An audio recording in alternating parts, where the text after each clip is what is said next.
ada satu bagian yang penting amanat Nabi di hadis Muslim pada satu sifat kepemimpinan. Bahwa di antara sifat pemimpin dan yang dipimpin itu harus selalu membangun kekompakan dengan nilai cinta dan doa. Ini yang sering dilupakan. Nabi pernah menyampaikan, dan penyampaian ini, hadis ini didokumentasikan oleh Imam Muslim dalam satu kalimat yang singkat, padat tapi mengikat. Khiyaru a'immatikum man tuhibbunahu wa yuhibbunakum. Pemimpin yang baik itu adalah pemimpin yang kalian mencintainya dan ia pun mencintai kalian. Nah, membangun cinta itu salah satu jembatannya dengan doa. Oleh karena itu, di antara doa yang dianjurkan saat Anda memulai pekerjaan, itu bukan hanya untuk pribadi, lancarkan pekerjaan saya, tapi juga sehatkan pimpinan saya. Pimpinan mendoakan sehatkan anggota saya, sehingga semua itu melahirkan sifat harmoni yang memberikan kenyamanan dan kebahagiaan dalam bertugas. Nah, izinkan saya mengawali dengan itu dulu, karena itu di antara sunnah yang seringkali terlupakan. Sehingga bekerja itu lebih banyak dilakukan dengan tekanan menyelesaikan tugas dibandingkan dengan rasa cinta untuk bisa memberikan nilai ibadah di dalamnya. Yang kedua, semoga sholat kita diterima oleh Allah Subhanahu wa Ta'ala. Nah, yang kedua ini tidak cukup dengan amin. Kita harus tahu dulu standar penerimaan itu seperti apa. Dan yang kedua, kenapa harus sholat? Ini poin pokoknya. Mengapa sih umat Islam itu cukup hanya misalnya dengan bersyahadat saja dipandang sudah berislam, lalu berbuat baik? Kenapa mesti ada sholat? Kenapa bahkan yang pokok sampai 5 waktunya? Dan jumlah rakaatnya pun diatur sedemikian rupa, sampai teknisnya pun dijelaskan dengan rinci. Saking rincinya, bila ada yang menyimpang dari rincian itu, maka dianggap sholatnya tidak sah dan mesti diulang. Shallu kama ra'aitumuni usalli. Sholatlah kalian seperti kalian persis melihat aku menunaikan sholat. Dan dalam sholat inilah kemudian ada sanad yang tersambung secara ketat sampai-sampai dalam hadis Muslim nomor hadis 397. Demikian di Al-Bukhari juga diabadikan di nomor hadis 757 oleh sahabat Abu Hurairah. Sanadnya tersambung kepada Khalad bin Rafi Az-Zuraiqi, seorang yang sholat di samping Nabi tapi bermasalah sholatnya. Lalu Nabi meminta beliau untuk mengulangi sholatnya. Sampai 3 kali peristiwa itu, hingga beliau berkata, Ya Rasulullah, au kama qala, alimni ma uhsinu ghairah. Ya Rasulullah, tolong ajarkan kepadaku, karena aku tak punya pengetahuan lebih dibandingkan dari apa yang telah aku kerjakan. Nah, dari dasar ini melahirkan satu pertanyaan kritis, ya, dan juga perlu argumentasi yang kuat secara syariah mengapa kita menunaikan ibadah sholat.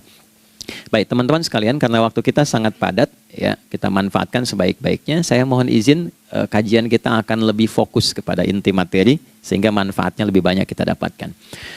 Salat satu-satunya amalan di dalam Islam yang mencakup 4 bagian pokok dalam beragama.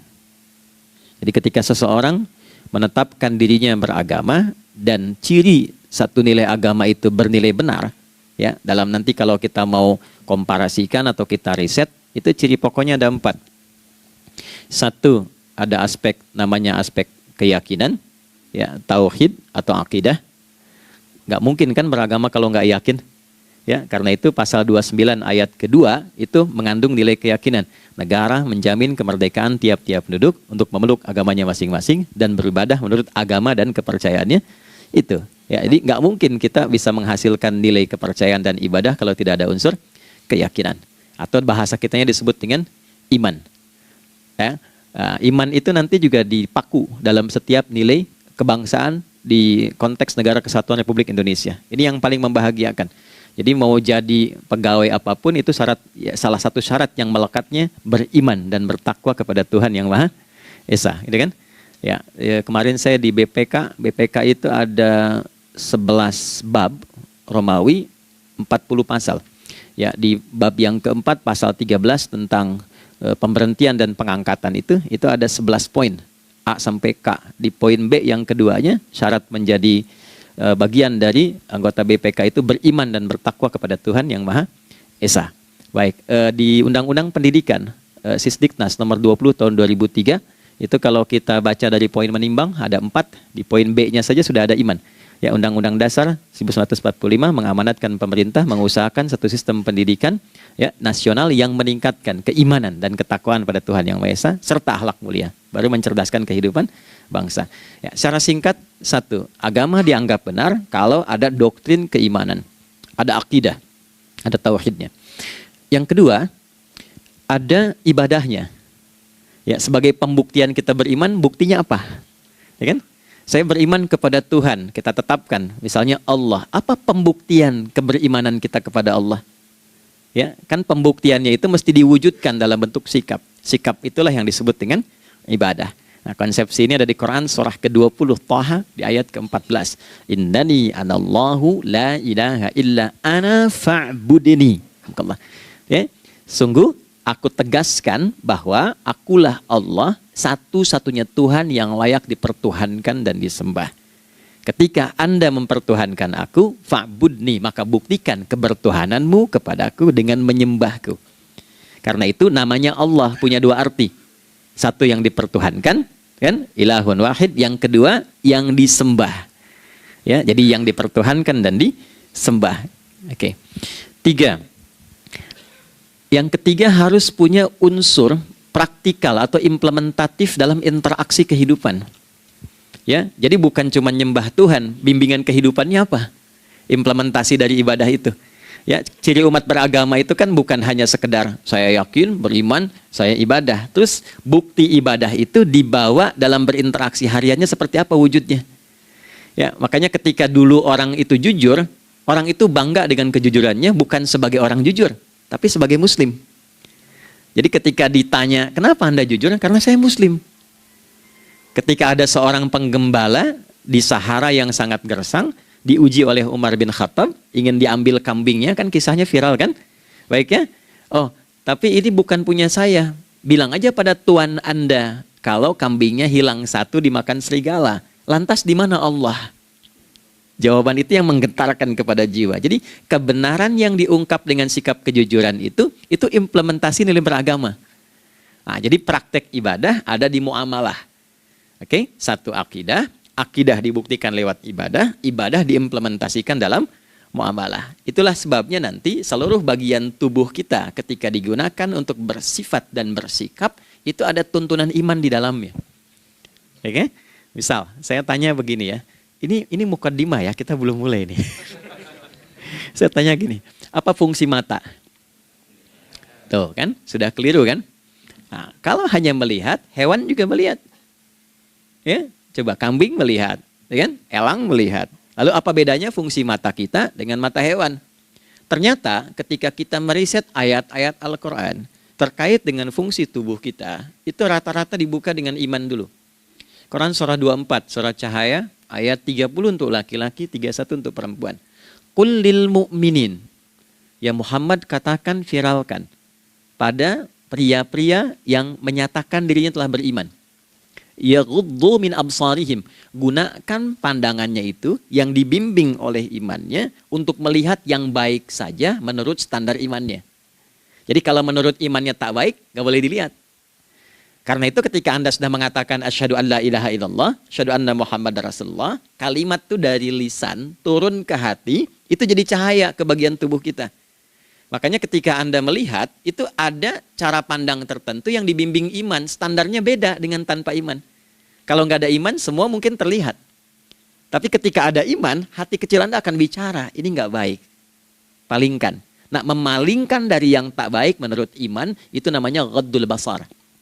Oke, perempuan juga begitu, setara. Wa kullil mu'minati yaghdudna min absarihinna. Dan katakan pada setiap perempuan yang menyatakan dia beriman, maka gunakan pandangan itu dengan bimbingan imannya. Ketika tak baik menurut imannya, palingkan. Ya, Anda lihat kajian di YouTube, terus ada iklan kan? Nah, terus menurut standar iman nggak bagus, itu otomatis akan nggak suka itu. Ya, pasti dipalingkan. Ya. Anda kalau naik pesawat tuh ya, tugas keluar tuh, pertagas tugas keluar. Kalau pramugari lagi demo tuh yang dilihat pramugarinya apa demonya dulu. Nah, iman itu akan bekerja di situ tuh. Ya, palingkan tuh. Nah, sama dari mata turun ke, jangan langsung ke hati aja, ke lisan dulu kan. Ya, ke mulut kan. Itu mulut tuh ketika digunakan fungsinya, imannya disebut dulu. Ya, Quran surah 49 ayat 11 misalnya, ya. Ya ayyuhalladzina amanu, imannya dulu. La yaskhar qaumin qaum. Ayat 12-nya la yaghtab ba'dukum ba'dha. Hai orang-orang yang telah menyatakan beriman. Kalau pakai alladzina disebutkan 1080 kali dalam Al-Qur'an, itu kalimatnya diksinya singkat, padat, mencakup semua tanpa sekat. Oke, jadi kalau laki-laki, perempuan, tua, muda, besar, kecil, beda strata duniawi, itu semua tercakup di dalamnya. Hei semua yang telah menyatakan beriman, gunakan imanmu untuk membimbing lisanmu bertutur. Kalau masih merasa punya iman, jangan gunakan lisan untuk mencela, merendahkan orang. Untuk bergibah, membuat hoax. Didetilkan oleh Nabi, kalimatnya jelas. Man kana yu'minu billahi wal yaumil akhir, falyakul khaira aw liyasmut. Siapapun. Nah, dari alladzina ketika dirinci pakai man. Ya, man itu bentuk tunggal, ya, personal, tapi maknanya general. Jadi kalau Anda, saya, kita baca ayat atau hadis ada man, posisikan Nabi sedang bicara ke kita. Ya, hei Adi Hidayat, posisikan Nabi bilang gitu tuh. Kalau engkau merasa beriman sama Allah dan yakin dihisab di hari kiamat, jaga lisanmu. Katakan yang baik dengan bimbingan imanmu, tak mampu engkau diam. Jadi cukuplah suami istri itu menggunakan satu hadis ini, pasti sakinah itu muncul dalam kehidupan rumah tangganya. Ya, itulah sebabnya kenapa sakinah didahulukan dibanding mawaddah. Hati-hati ya, Mbak, walaupun namanya sakinah, nggak ada ini nggak akan datang tuh ketenangan tuh. Ya, ada yang tahu nggak rahasianya? Kenapa sakinah duluan dibanding mawaddah? Ya, 5 juta. Ya, waktu habis karena padat sekali. Maddah jamaknya mawaddah, rasa kasih yang tumbuh dari pemberian materi. Jadi kalau rumah tangga itu ingin cenderung pada kebahagiaan, boleh berbagi dengan materi. Ya, istri cemberut, ya, Anda datang dengan senyuman, sayang, kenapa? Ya, ini emas 2 kilo, ya. Nah itu pasti sehat lagi tuh. Ya, itu mawaddah. Tapi maaf, walaupun Anda mapan bekerja, harta cukup melimpah, ruah, tapi tidak ada ketenangan di rumah tangga, tidak ada sakinah, maka hampa kehidupan rumah tangga itu. Itulah sebabnya kenapa di Quran sakinah lebih dulu dibandingkan dengan mawaddah. Saya tanya ibu deh, ibu pilih mana? Kaya tapi gelisah atau miskin tapi tenang? Oke. Saya paham itu. Saya paham. Suami juga sepakat semuanya. Ya, artinya apa? Kita nggak bisa menghilangkan unsur ketenangan. Oke, itu hanya pembuktian argumentatif ya, supaya kajiannya lebih kepada argumen. Jadi ada akidah terkorelasi dengan ibadah, implementasinya di aspek muamalah. Nah, nanti cara bermuamalahnya diatur lewat akhlak namanya. Bagaimana bermuamalah yang baik? Kan Anda, maaf ya, berekspresi kepada pimpinan dengan kawan kan berbeda. Oke, kepada orang tua dengan anak kan lain. Nah, yang mengatur interaksi kita sehingga terjalin harmoni yang baik, itulah yang disebut dengan akhlak. Nah, 4 poin inilah yang menjadi inti dakwah Nabi SAW ketika diutus oleh Allah Subhanahu wa Ta'ala. Memastikan 4 ini bisa optimal kita lakukan dalam kehidupan. Bonusnya yang kelima, selalu meningkatkan inovasi sehingga selalu mendapatkan hal baru dalam kehidupan. 5 ini digabungkan di Quran surah kedua Al-Baqarah di ayat 151.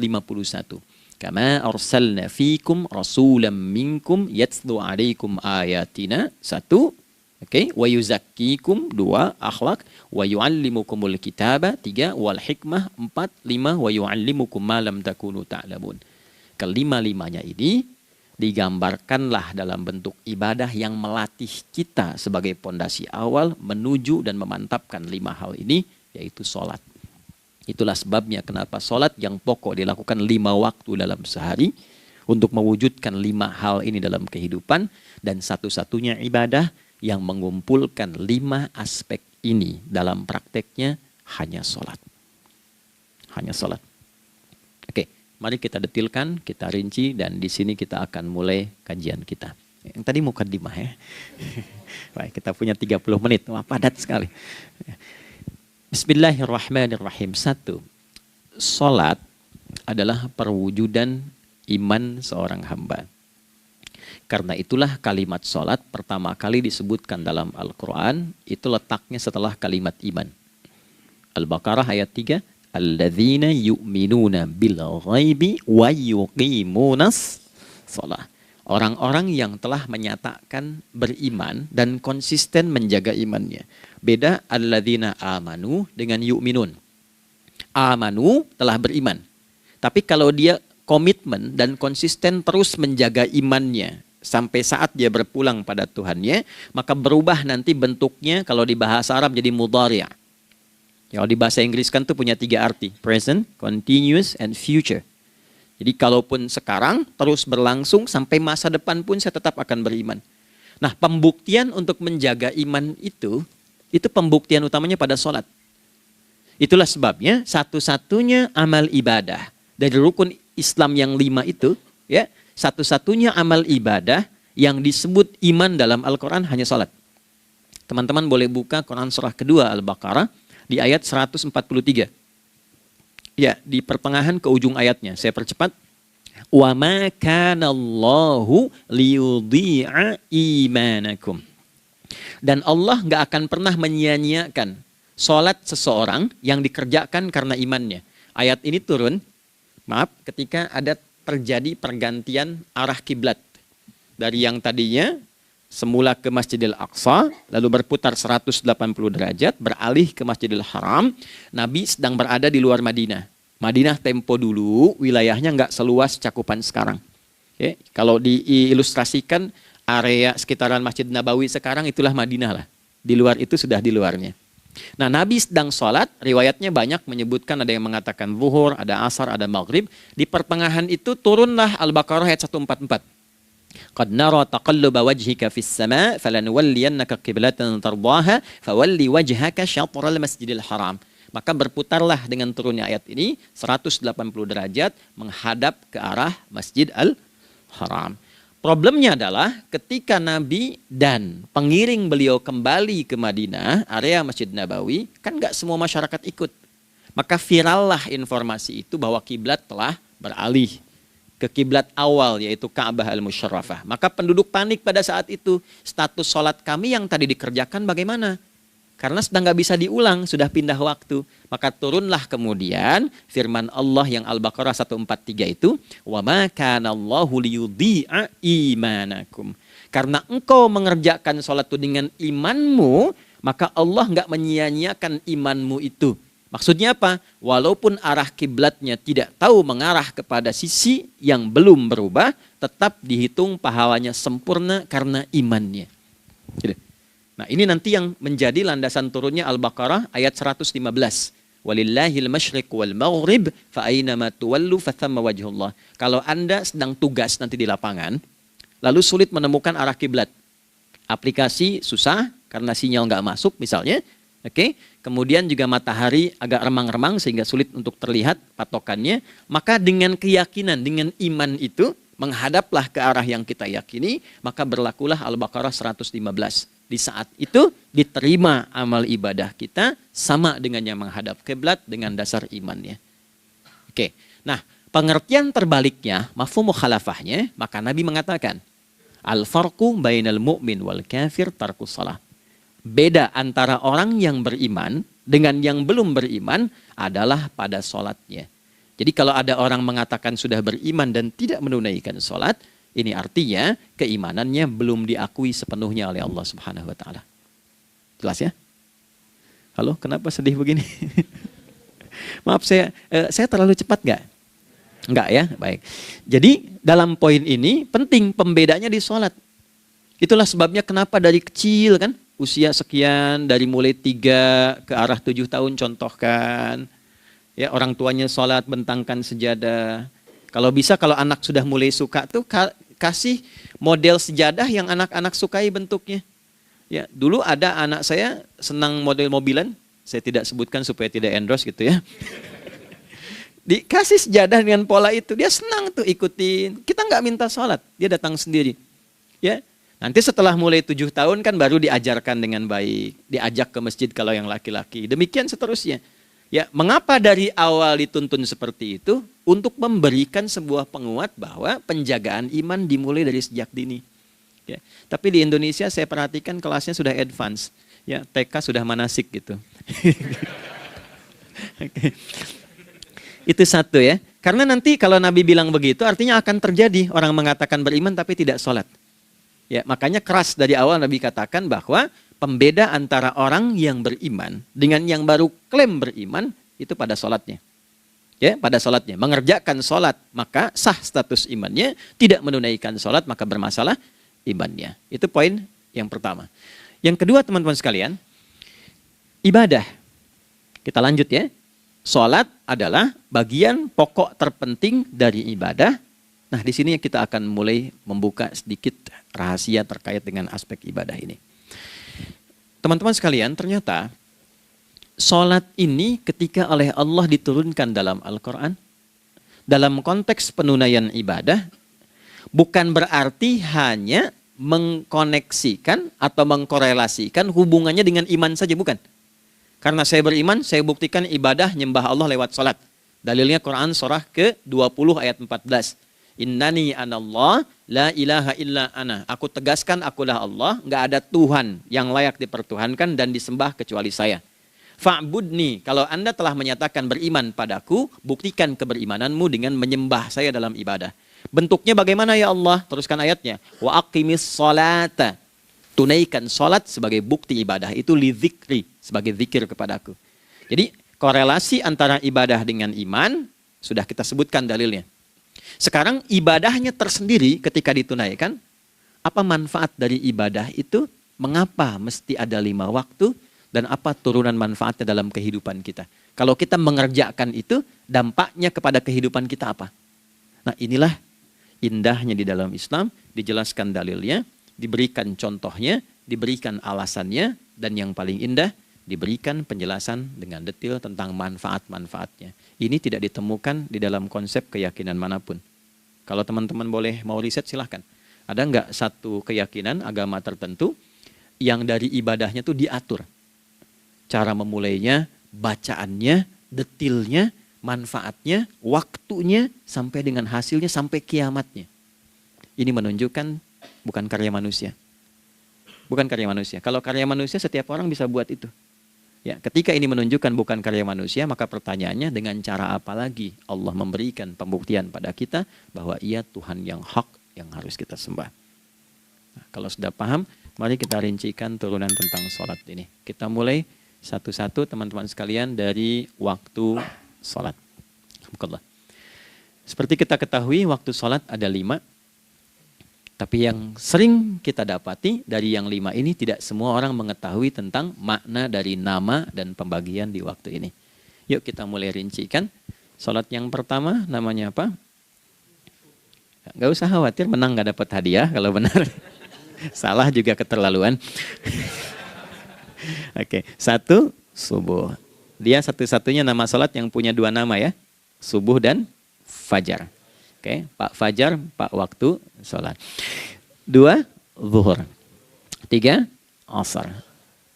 4, maghrib. 5, isya. Oke, rumus hitungannya 24, 4, 3, 4. Ya. Rumus bilangannya 24, 4, 3, 4. Kalau mau tanya nomor koneksi dengan Allah, 24, 4, 3, 4. 2 subuh, 4 zuhur, 4 asar, 3 maghrib, 4 isya. Oke, pertanyaannya, apa artinya nama itu? Selama ini jangan-jangan kita hanya tahu namanya, tapi tidak memahami maknanya. Itu poinnya. Oke, sekarang mari kita mulai. Izin saya tidak punya kemampuan untuk menuliskan, ya, karena memang saat ini terbatas, tapi kalau diperkenankan bisa kita coba uraikan sedikit. Baik. Ya, bismillah, jazakallah khair. Mohon fokus baik-baik karena waktunya tinggal 21 menit lagi. Izin saya pastikan dulu ya supaya terlihat dengan baik. Ibu kelihatan di sana? Bagus. Saya kira tuh hanya di Sumbawa Barat. Ternyata di Pertagas pun perempuan-perempuannya imannya luar biasa. Maksudnya belum saya tulis sudah kelihatan. Imannya luar biasa. Oke, kita mulai dari yang pertama ya, 5 waktu sholat. Kita mulai dari 1 dulu, subuh, teman-teman saya turunkan dulu ya. Izinkan saya tulis pakai bahasa Arab dulu supaya gampang. 1, dia punya 2 nama, yang ke Arab ya, kalau yang gini angka Hindi. Anda yang di admin di komputer pasti tahu.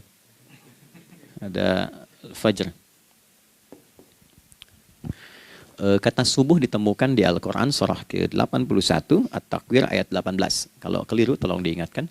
Was-subhi idza tanaffas. Quran surah 81 ayat 18.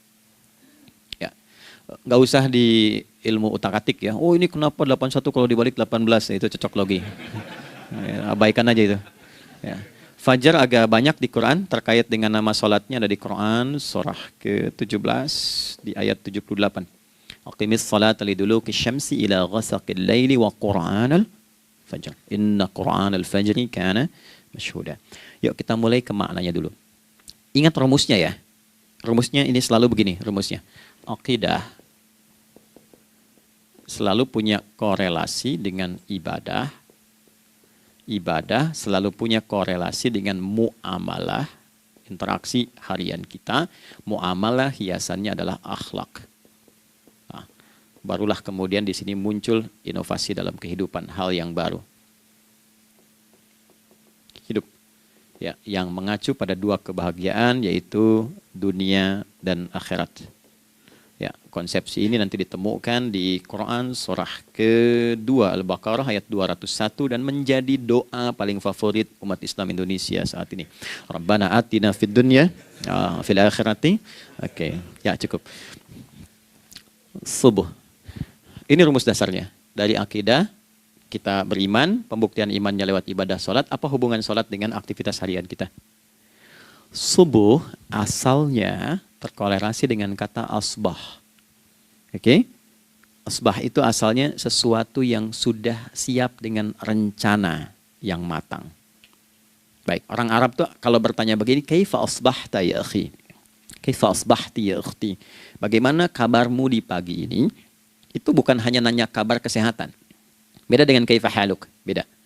Ya, itu bertanya bagaimana kabarmu hari ini, aktivitasmu bagaimana? Lancar, sudah siap, planning bagus dan sebagainya.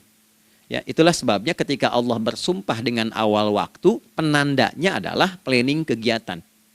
Ya, was-subhi dan aku bersumpah demi waktu subuh, awal mula untuk berkegiatan, idza tanaffas, apabila sudah mulai bergerak bersamaan dengan nafas yang keluar itu, maka sudah jelas rencana yang dibuat.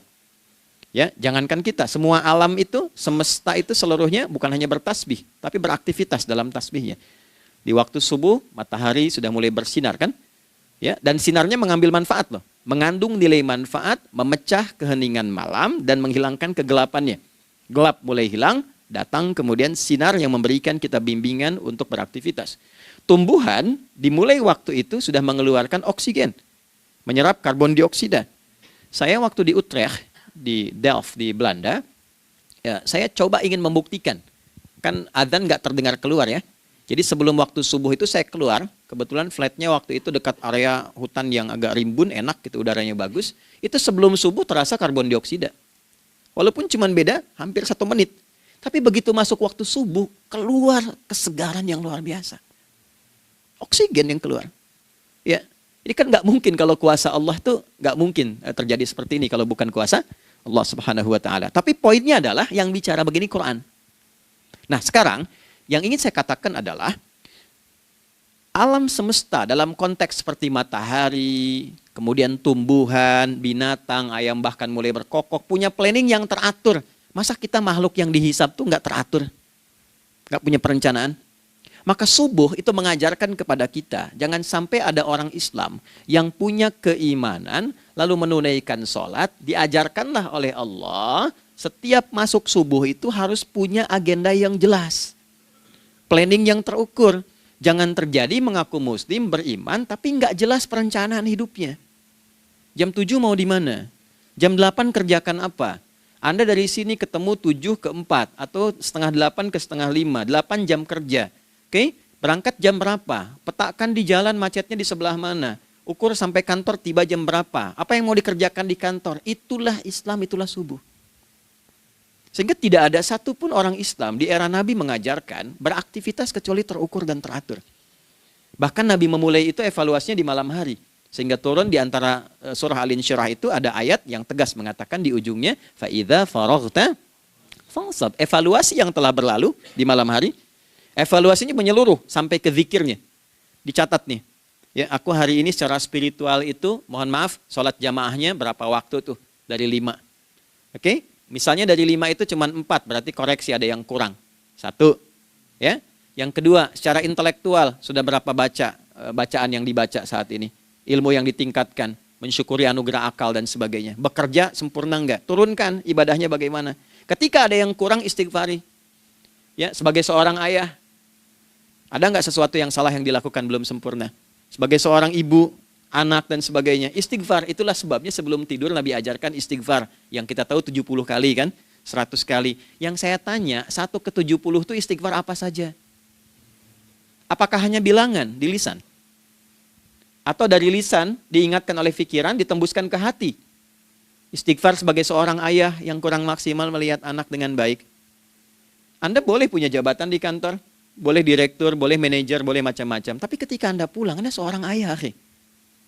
Saya di Timur Tengah disebut syekh, di sini dipanggil kiai, dipanggil ustadz. Pulang ke rumah, anak saya nggak kenal itu semua. Anak saya nggak peduli itu semua. Belum pernah seumur-umur saya mengajar, lalu saya pulang, anak saya menunggu depan pintu dan memanggil, kiai. Tidak ada. Dia ingin ayahnya. Dia ingin ayahnya. Oke. Kenapa nggak kita hadirkan istighfar pertama kita itu karena kita kurang perhatian. Kurang perhatian kepada anak misalnya. Saya kalau pulang tengah malam dan semua tertidur, saya lihat satu-satu. Perbaiki cara tidurnya, doa, lihat satu-satu, minta ampun sama Allah. Dan ya kadang sebelum mengalirkan air mata kita nggak bisa tidur karena nggak tahu nanti ketemu lagi nggak di akhirat. Itu poin yang paling penting. Nah, jadi istighfar pertama itu untuk diri kita ketaatan pada Allah, untuk diri kita sebagai anak pada orang tua, sebagai suami punya tanggung jawab istri atau sebaliknya, demikian seterusnya. Nah, itu kalau sudah kita bisa lakukan, dievaluasi, direncanakan besoknya. Fa idza faraghta fansab, direncanakan lagi yang berikutnya, besok mau ngapain, tulis malam. Kalau kita biasakan begitu tidurnya enak. Karena nggak ada beban, damai hidupnya. Dengan teman damai kalau ada perselisihan sebelum tidur. Ya. Jadi nggak ada orang mengigau itu masalah-masalah kehidupan dunia yang belum tuntas. Ini dunia saat maaf terjaga bermasalah, saat tidur pun masih bermasalah. Gara-gara kamu nih, kapan istirahatnya? Ya. Nah, ketika kita bangun dari subuh itu, maka rencana yang sudah kita siapkan itu teman-teman sekalian, dibawa menghadap Allah supaya minta kemudahan, minta kelancaran, minta pendampingan, minta bimbingan. Itulah sebabnya kita dipanggil sholat di awal waktu. Supaya rencana yang sudah kita siapkan itu minta taufiknya, persetujuan dan perlindungan dari Allah. Inilah yang menjadikan rahasia umumnya para sahabat memulai berkegiatan sejak dari masjid. Teman-teman boleh riset deh, hadis-hadis tentang sholatnya, sahabat dan kaitannya dengan syuruk dan pekerjaan. Rata-rata memulai dari masjid. Mereka tungguin, evaluasi, begitu siap, syuruk, minta sama Allah, berangkat. Saya mau kasih satu rahasia ya. Boleh jadi ijazah tapi ini diantara kita aja ya. Anda boleh lakukan, berangkat ke masjid itu dengan baik. Terus minta misalnya, ya Allah, kau perintahkan aku untuk berikhtiar, sekarang aku lakukan. Kau perintahkan aku untuk merencanakan, sekarang aku ikhtiarkan. Mohon lindungi, mudahkan, dan berikan bimbingan terbaik untuk mendapatkan hal yang wajar, halal, baik, dan kau ridhai. Anda berangkat. Pulang, sebelum nyampe rumah, mampir dulu ke masjid. Masjid terdekat dari rumah aja. Sholat 2 rakaat, situ.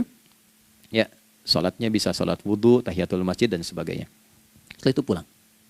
Doa dulu habis sholat, ya Allah, aku telah berikhtiar seperti apa yang telah engkau perintahkan. Sekarang aku memohon rizki darimu seperti apa yang telah engkau janjikan. Kalau dengan semua ikhtiar ini belum cukup menurunkan rizki darimu, maka mohon tunjukkan padaku saat ini dengan cara apa lagi aku mesti berikhtiar. Oke? Silahkan Anda pulang dengan suasana itu ke rumah dan lihat apa yang terjadi. Rasakan bedanya, bedakan rasanya, dan pasti terasa bedanya. Gak ada kesan yang lain pada jiwa. Jadi yang dibawa ke rumah itu bukan aura kantor. Bukan aura jalan yang macet, tapi ada ketenangan, kenyamanan, dan kenikmatan. Kalau teman-teman mau pakai sunnah sahabat ini dalam dunia pekerjaan dan Anda lakukan, coba sehari ini saja, rasanya pasti beda. Ya, ini bagian pertama. Nah, ketika kita ingin datang menghadap Allah dan mulai membawa rencana kita, kan perlu isyaratnya kan, kapan dimulai? Gak bisa tiba-tiba saya bangun jam 3 langsung sholat subuh, kan tidak begitu. ya kan? Mesti ada satu sinyal dulu, yang dari sinyal itu ada feedback pada diri kita untuk merespon, gitu kan? Nah, pancaran respon atas sesuatu yang memancar akibat satu hal yang terjadi, kalau di gaya itu kan kalau ada gaya gerak, gaya dorong kan? Ya, kalau nggak salah F1 sama dengan F2 kan? Nah, gaya gerak sama dengan gaya dorong. Geraknya dikit, bunyinya kecil kan? Kencang bunyinya, kencang. Terus ada F berbanding lurus dengan P, hukum Pascalnya. Gaya berbanding lurus dengan tekanan, kan? Semakin banyak gaya, semakin tertekan. Nah, respon yang muncul ketika ada satu misalnya gaya, tapi responnya sifatnya materi sifatnya. Ya, misal kalau Anda mau mengebor air, kan? Kemudian keluar terpancar tuh dari bawah itu keluar misalnya air. Nah, itu namanya infajar. Infajar. Dalilnya Quran surah kedua ayat 60. Wa idzistasqa Musa liqaumihi faqulna idrib bi'asakal hajar fanfajarat min husnata asyrata aina. Nabi Musa kata Allah itu kaummu 12 suku minta mata air. Dan nggak tanggung, setiap sukunya minta satu, katanya supaya nggak rebutan. Maka Allah firmankan, pukulkan tongkatmu yang kayu. Lihat diksinya detil sekali. Pukulkan tongkatmu yang kayu ke batu itu, maka batu itu akan terbelah dan mengeluarkan pancaran 12 mata air. Ya, tongkat kayu dipukulkan ke batu, batunya yang hancur. Karena Musa seorang nabi, gitu kan? Anda punya tongkat emas, pukulkan ke batu, maka keluar 12 air mata. Gitu ya. Nah ini, infajar. Kalau respon yang keluar itu respon buruk. Misal, dalam nafsu, kan suka ada trigger ya, yang memancing respon, terus nafsu keluar kan? Ya, apa saja itu? Lihat gambar yang nggak bagus, nafsu keluar, gitu kan? Lihat sendal bagus, nafsu keluar, macam-macam ya. Nah itu fujur namanya. Fujur. Hurufnya masih sama, cuma bentuknya berbeda. Fa, jimnya masih ada waw, ada ra-nya. Fujur. Quran surah 91 di ayat 7-10. Wa nafsi wa ma sawwaha fa'alhamaha fujuraha wa taqwaha. Fujur tembus ke nafas, nafas memerintahkan yang buruk disebut su. Nafas ketemu su jadi nafsu. Makanya nama lain fujur itu nafsu. Dalilnya Quran surah 12 ayat 53. Wa ma ubarri'u nafsi innan nafsa la'ammaratun bisu. Ya, la'ammaratun bisu'i illa ma rahima rabbi. Oke, nafas ketemu su. Teruskan. Tapi kalau pancarannya pada sifat yang baik. Oke? Membelah sesuatu yang gelap menjadi baik, terbuka, memancarkan respon panggilan yang baik, maka berubah katanya menjadi fajar. Oke? Matahari diperintahkan oleh Allah, diperintahkan membelah kegelapan malam. Keluarlah sinar pertamanya, disebutlah fajar. Kenapa? Karena ada respon kebaikan keluar darinya. Baik, perhatikan baik-baik. Quran surah kedua, ayat 187. Wa kulu washrabu hatta yatabayyana lakumul khaytul abyadu minal khaytil aswadi minal fajar. Itu untuk matahari. Kita lagi tidur enak-enak, sudah nyiapin rencana malam-malam. Tiba-tiba ada panggilan. Allahu Akbar, Allahu Akbar. Itulah tandanya hati kita mengkonfirmasi iman kita dalam diri kita. Cepat, sudah adzan. Pernah begitu? Nah, konfirmasi itulah dalam bahasa lain yang disebut dengan fajar namanya. Datang. Jadi waktunya matahari membelah disebut dengan fajar, konfirmasinya pun disebut dengan apa? Fajar. Ya, jadi bersamaan waktunya dengan dua hal itu. Datanglah panggilan. Itu yang dimaksud Quran. Hubungan iman dengan konfirmasinya sampai ke sholatnya ada di Quran surah 8 ayat 2. Innamal mu'minuna iman. Alladzina idza dzukirallahu adzan. Wajilat qulubuhum iman. Jadi begitu ciri iman itu ada dalam jiwa, dipanggil lewat adzan, kan? Allahu Akbar, langsung merespon, ya Allah sudah adzan. Walaupun setelah adzan ada lagi getaran, baru adzan belum qomat gitu kan. Nah, misal ya. Nah, tapi inilah fajar. Jadi maksudnya rencana Anda ini agak jarang dibahas ya. Mohon maaf, ilmu ini agak jarang. Jadi jangan Anda bilang saya bid'ah, bukan. Ya, bukunya ada, referensinya ada. Cuman karena jarang dikaji, jangan sampai kekurangan pengetahuan menghukumi yang tahu jadi salah gitu. Ini poinnya. Jadi saya kalau bahas satu masalah itu bukunya saya kumpulkan. Tafsir awal sampai akhir yang ada apa, buku-buku tentang sholat apa, baru kita keluarkan. Jadi bagian topik-topik tertentu yang dibahas. Problemnya ketika membahas tentang ibadah cuma dua. Satu, tentang bacaan, doanya apa. Yang kedua, tentang gerakan, bagaimana mengerjakannya. Yang ketiga, jarang dibahas, hikmahnya apa. Padahal rumus dalam ibadah itu, dalam fikih, tiga-tiga mesti dipakai. Ini Quran surah kedua, ayat berapa? Ayat 129. Rabbana wab'ats fihim rasulan minhum yatlu alaihim ayatika, ini. Wa yu'allimuhumul kitaba, ini. Wal hikmah, ini. Barulah kita mendapatkan sesuatu yang baru. Ya, ini. Wa yuzakkikum, dan di 151 Al-Baqarah wa yu'allimukum ma lam takunu ta'lamun. Jadi ini bukan ilmu yang baru, bukan, belum tahu saja. Jadi selama ini yang kita kerjakan jangan sampai terbatas pada ritualnya saja untuk mencukupkan ini. Hubungan ritual dengan ini apa gitu. Ya, jadi subuh ini mengkonfirmasi bahwa ada satu keteraturan dalam kegiatan kita. Ya, alhamdulillah. 2, siang. Oke, setelah subuh, fajar, salat apa? Zuhur. Oke, saya tanya pada Anda, zuhur itu artinya apa? Sudah, cukup katakan wallahu a'lam. Waktunya terbatas ya. Sahabat ditanya nggak tahu wallahu a'lam. Anda sahabat bukan, tabi'in bukan. Zuhur. Waktu tinggal 4 menit lagi. Oke, teman-teman, kalau kita jeli, ini kan sholat dikerjakan di siang hari kan? Siang itu bahasa Arabnya nahar. Naharun itu siang. Tapi kenapa sholatnya zuhur? Kok nggak sholat nahar gitu? Ya, lohor, ini paksain tuh. Zuhur, lohor. Ya. Terus sore, biar nyambung cepat. Sore, bahasa Arabnya kan masa. Masa al-khir, selamat sore. Kenapa kok sholatnya asar? Kok sholatnya namanya asar? Oke. Maghrib, isya. Isya kan malam kan? Kenapa nggak lail? Lail itu kan malam. Kalau ada yang istimewa di malamnya, itu lailah namanya. Makanya ketika turun Al-Quran disebut Lailatul Qadar. Karena malamnya istimewa. Beda, lail dengan lailah itu beda. Lail itu waktu malam, lailah ada yang istimewa di malam itu. Ya, jamaknya lail, layali, lela, lili, lala, itu malam. Ibu lili, ibu malam-malam. Ya. Zuhur artinya jelas, terang. Ada idhar, dibaca dengan jelas, terang, gak boleh dengung. Man amana, itu kan? Ya, min husni, harus jelas. Ya, ada a, jelas. Zuhur kenapa disebut zuhur? Untuk evaluasi kegiatan kita dari setengah hari. Sudah jelas belum hasilnya? Ini Anda punya rencana di sini, evaluasi di siang. Jelas gak hasilnya? Pekerjaan Anda yang sekarang diamanahkan dari pagi jam 7 sampai sekarang, evaluasi dulu. Dicek, jangan cuma ditinggalkan. Oke, saya sedang kerjain, tinggalin dulu sholat. Bukan begitu. Ketika akan sholat, Anda cek dulu. Dari ke siang itu tengah hari, bagaimana hasilnya?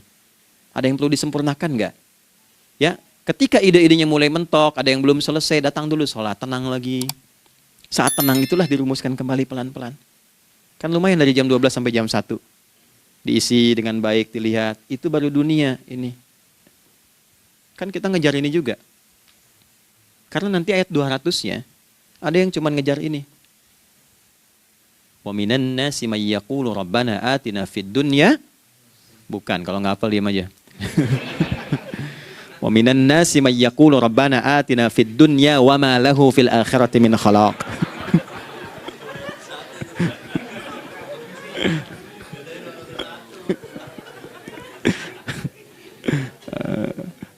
Paham kan? Dan di antara manusia ada yang fokusnya hanya dunia yang dikejar. Sehingga nggak kebagian akhiratnya. Padahal dia tahu dia mau pulang. Yang lebih aneh lagi, pengen pulang surganya Firdaus dekat dengan Nabi. Tapi tiap hari kerjakan dunia. Dunia lagi, berangkat gelap, pulang gelap. Terus meninggal gelap juga. Ini kan repot. Nah, maka mesti investasi kan. Anda kalau tugas keluar kan, apalagi keluar negeri kan hukumnya beda. Bekalnya pun tidak sama. Anda tugas ke Amerika, mata uangnya sudah beda. Hukumnya sudah beda. Terus pengen pindah ke alam barzah, pengen hukumnya sama dengan dunia, mustahil. Ya, makanya dimensinya beda, keadaannya tidak sama. Baju yang dipakai kan beda. Barang-barangnya nggak sama. Makanya disebut telah meninggal dunia, meninggalkan semua yang melekat pada dunia.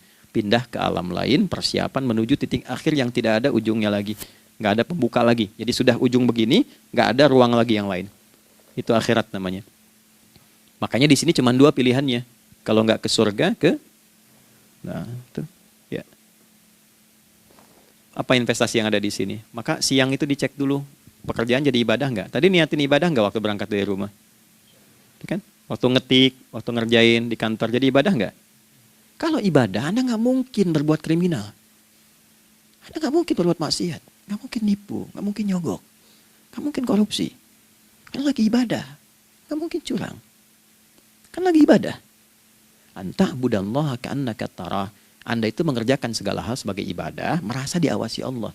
Fa in lam takun tarah fa innahu yarak. Kalaupun Anda merasa nggak melihatnya, Anda yakin Anda dilihat.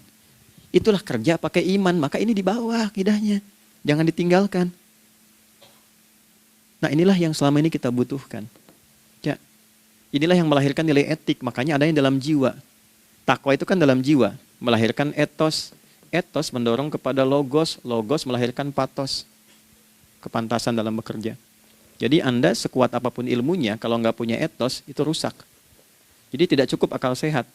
Jiwa yang sehat itu lebih penting. Banyak orang akalnya, saya ingat, akal itu tidak memberikan perintah. Dia hanya merumuskan satu instruksi dalam jiwa supaya mudah dilakukan dan dieksekusi oleh fisik. Jadi akal yang sehat itu seberapa pandai ilmunya, seberapa cepat mengeksekusi perbuatan. Tapi kalau yang dieksekusi itu dari perintah nafsunya, masalah. Habis saja waktunya tuh.